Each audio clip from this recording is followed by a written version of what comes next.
Railway में आया हुआ एक प्रश्न है, पूछा है निम्न में से ऋण संख्या है 187 है, 119 है, या फिर 247 या फिर 331। तो देखते हैं ऋण संख्या, जिसे अभाज्य संख्या भी कहते हैं। ऋण संख्या या अभाज्य संख्या, अभाज्य संख्या क्या कहती है? ऐसी कोई संख्या जो एक और स्वयं से कटे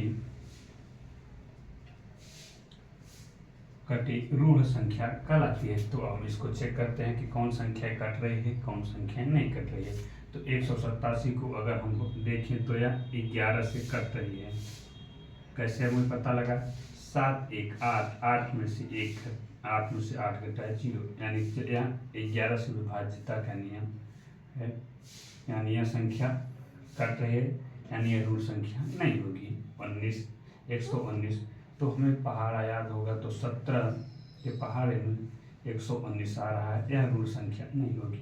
अब 247 थोड़ा सा बड़ा है, तो हम इसे कैसे चेक करेंगे? तो इसे भी चेक करने के लिए हमें कुछ ना कुछ करना होगा। तो यह जैसा कि हमने लिखा हुआ अभाज्य संख्या, तो 7 अधिकांशतः 3 के पहाड़े में 9 के पहाड़े में आता है। तो हम इसे 3 और 9 वाला देखते हैं। अगर हम 13 देखते हैं, 13 247 भागे 13, 13 1 का 13,